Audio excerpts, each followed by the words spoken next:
మీ ఎలాంటి వ్యాపార ప్రకటనలకైనా వెంటనే మా ఛానల్ సంప్రదించండి. అందరికీ నమస్కారం. నేను శిరీష. ప్రస్తుతం మనతో పాటు ఉన్నారు ప్రముఖ ఆధ్యాత్మికవేత్త, జ్యోతిష్య పండితులు రామ్ దాస్ శర్మ గారు. గురుగారితో మాట్లాడదాం. నమస్కారం గురుగారు. నమస్కారం అమ్మా. గురుగారు, విశేషంగా ఈ మే మాసంలో వృషభ రాశి వారికి ఎలా ఉండబోతుందంటారు? ఎలాంటి జాగ్రత్తలు తీసుకోవచ్చు అంటారు? గ్రహ గోచారం ఎలా ఉంటుందంటారు ఈ మే మాసంలో వీరికి? ఇప్పుడు ఈ వృషభ రాశి వాళ్ళకి అధిపతి శుక్రుడు. ఆయనకి వృషభ రాశి వాళ్ళందరికీ ఏప్రిల్ 30 తారీఖు దాకా మేషరాశిలో ఉన్నాడు. అంటే ద్వాదశంలో ఉంటున్నాడు శుక్రుడు. శుక్రుడు ఎప్పుడైతే ద్వాదశంలో ఉంటాడో, ఆయన రాష్ట్రాధిపతి ద్వాదశంలో ఉంటే కొంచెం ఖర్చులు ఎక్కువ పెట్టిస్తాడు వాళ్ళ చేత. అంటే మంచి కోసమే అది తప్ప ఇంట్లో శుభకార్యాలు చేయడము, లేకపోతే ఏమైనా వస్తువులు కొనుక్కోవడము, ఇట్లాంటి వాటి కోసమే ఖర్చు పెడతారు. లగ్జరీస్ కోసం ఖర్చు పెడతారు. అయితే రాశి నుంచి 2వ స్థానంలో గురువు ఉన్నాడు కదా, ఆయన డబ్బులు కూడా ఇస్తాడు, పైసలు ధనాన్ని కూడా ఇస్తాడు. ధనాన్ని ఇస్తాడు, శుక్రుడు ధనాన్ని తీసుకెళ్తాడు. ఈ రెండు ఉంటాయి.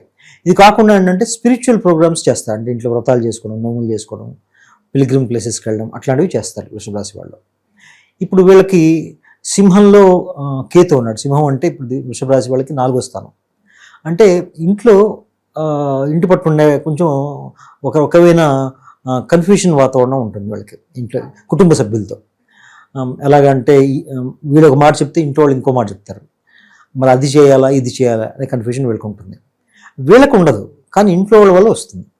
వాళ్ళ వల్ల వీళ్ళకి వస్తుంది. మనం వేరే రాశి వాళ్ళకి అనుకున్నట్టు వాళ్ళకి ఉంటుంది. ఇప్పుడు వీళ్ళకి లేకపోయినా వేరే వాళ్ళ వల్ల వీళ్ళకి వస్తుంది అనమాట. అట్లాంటిది ఉంటుంది వృషభ రాశి వాళ్ళకి. అయితే వీళ్ళకి ఈ నివారణ చేసుకోవాలంటే వీళ్ళు చేయాల్సిన ఆరాధన ఏంటంటే మహాలక్ష్మీ దేవి స్తోత్రాలు చదువుకోవడం, గణపతి స్తోత్రాలు చదువుకుంటే కొంతవరకు నివారణ వస్తుంది వీళ్ళకి. గురుగారు, మరి వివాహ యోగం ఉందంటారు. ఎవరికైతే వివాహం జరగలేదు వివాహ యోగం ఉందంటారు. అలాగే ప్రేమ పెళ్లిలు కూడా జరిగే ఛాన్సెస్ ఉన్నాయి అంటారా ఈ మాసంలో? అయితే ఇప్పుడు ఈయన వివాహం సంబంధించి ఈ రాశి నుంచి సప్తమ రాశి చూడాలి. ఈ సప్తమ రాశి అంటే వృశ్చిక రాశి అవుతుంది. వృశ్చిక రాశి అధిపతి మీనంలో ఉన్నాడు కాబట్టి మీనంలో ఉన్నప్పటికీ కూడా శని మిగతా వాళ్ళతో కలిసి ఉన్నాడు కాబట్టి కొంచెం డిలేస్ ఉంటాయి. అయితే అయ్యే అవకాశం ఉంది. లాభస్థానంలో ఉన్నాడు కాబట్టి అయ్యే అవకాశాలు అయితే గట్టిగా ప్రయత్నం చేస్తే అయ్యే అవకాశాలు ఉన్నాయి. అది శుక్రుడు మారకుండా, రాశి మారకుండా ముందైతే ఇంకా బాగుంటుంది. అంటే నా ఉద్దేశం ఏప్రిల్ 30 లోపల కొంచెం ఎక్కువ పుష్ ఉంటుంది ఈ విషయంలో. అది దాటిన తర్వాత మళ్ళీ ఆయన ద్వాదశంలోకి వస్తాడు కాబట్టి, రాశి మీదకి వస్తాడు కాబట్టి కొంచెం ఇబ్బందులు వచ్చే అవకాశం ఉంది. బట్ ఓవరాల్గా చూస్తే అవకాశాలు ఎక్కువ ఉన్నాయి. ఎవరైతే విద్యార్థులు ఉన్నారో ఈ మాసంలో హయ్యర్ స్టడీస్ కోసం అని అవుట్ ఆఫ్ స్టేషన్కి అలా ఇలా వెళ్తామని అనుకుంటారు కదా, వెళ్ళొచ్చు అంటారా? బాగుంటుందా? కలిసి వస్తుందా వీళ్ళకి? వృషభ రాశి వాళ్ళకి ఏమైందంటే 4వ స్థానంలో ఈ మధ్య గ్రహణం వచ్చింది. ఆ గ్రహణ ఎఫెక్ట్ దాదాపు 60 రోజుల దాకా ఉంటుంది. అంటే చివరికి వచ్చింది అనుకోండి. అందుకని వాళ్ళు పరిహారాలు చేసుకొని ఉంటే అంత ప్రభావం వాళ్ళ మీద పడదు. ఇప్పుడు ఆ గ్రహం ఎఫెక్ట్ ఈ వృషభ రాశి కొంతవరకు ఉంటుంది. రాశి వాసులకు ఉంటుందా? ఓన్లీ వృషభ రాశి? వృషభ రాశికి కూడా ఉంటుంది.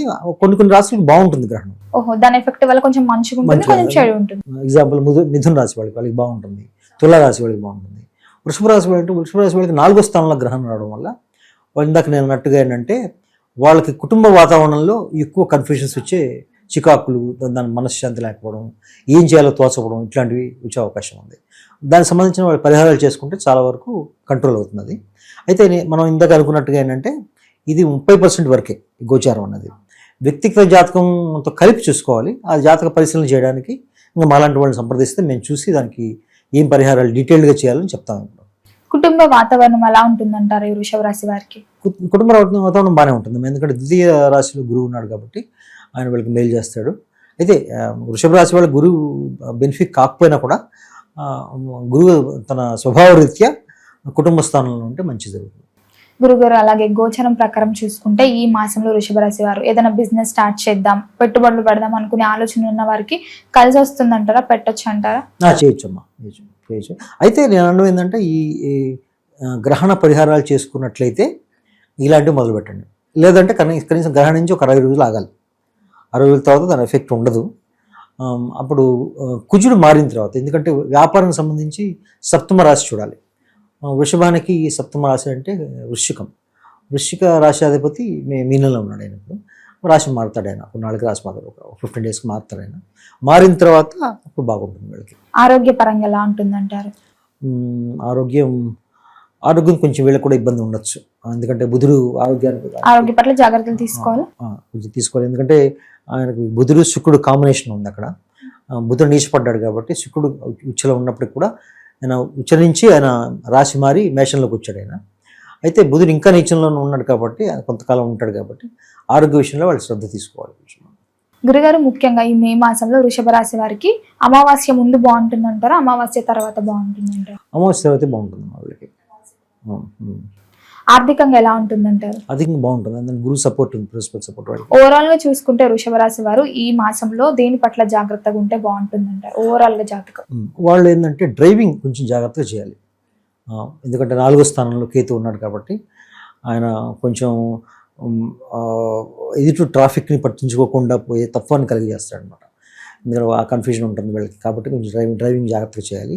పైగా ఏంటంటే కుజుడు కూడా ద్వాదశంలో ఉన్నాడు ఆయన, కాబట్టి 12వ స్థానపతి 11లో ఉండడం వల్ల కూడా ఈ ర్యాష్నెస్ మెంటాలిటీ అయితే ఉంటుంది. కొంచెం ఆ విషయంలో జాగ్రత్త తీసుకుంటే ఇబ్బంది లేదు. ఇంకా ఉద్యోగ వ్యవస్థలో ఉన్న వారికి ఎలా ఉంటుందంటారు? ఉద్యోగం మారాలి, ప్రమోషన్స్ వస్తున్నాయి అని ఆలోచన ఉన్న వాళ్ళు మారచ్చు? మారచ్చు, అదేం ఇబ్బంది లేదు వీళ్ళకి. ఏం లేదు, ఎందుకంటే ఇప్పుడు వీళ్ళకి ఉద్యోగం సంబంధించి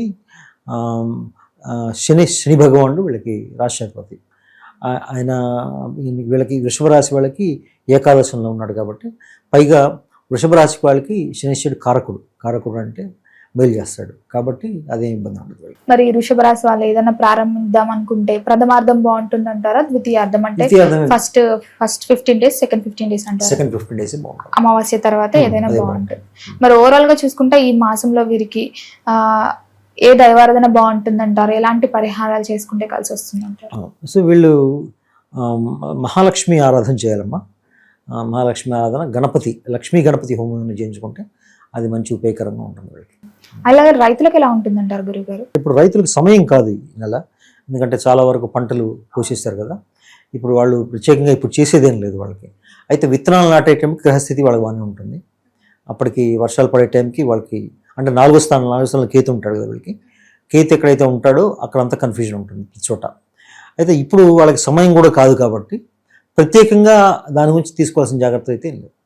సహజంగా చూసుకుంటే ఈ వృషభ రాశి వాళ్ళ బిహేవియర్ ఎలా ఉంటుందంటారు? వాళ్ళు మంచి రొమాంటిక్ పీపుల్ వృషభ రాశి వాళ్ళు. ఎందుకంటే శుక్రుడు అధిష్టాన రాశి కదా, రాశాధిపతి అయినా. వృషభ రాశి వాళ్ళు తులారాశి వాళ్ళు ఇద్దరు రాశులకి శుక్రుడే అధిపతి కాబట్టి మంచి రొమాంటిక్ మూడ్లో ఉంటారు వాళ్ళు. సో వాళ్ళకన్నీ కలిసి వస్తాయి కూడా, వాళ్ళకి గ్రహచారం బాగుంటే వాళ్ళకి కలిసి వస్తాయి కూడా. గురుగారు, మొత్తం మీద ఈ మే మాసంలో వృషభ రాశి వారికి ఎలా ఉండబోతుంది, ఎలాంటి జాగ్రత్తలు తీసుకోవాలి తెలియజేసినందుకు ధన్యవాదాలండి. ధన్యవాదాలు.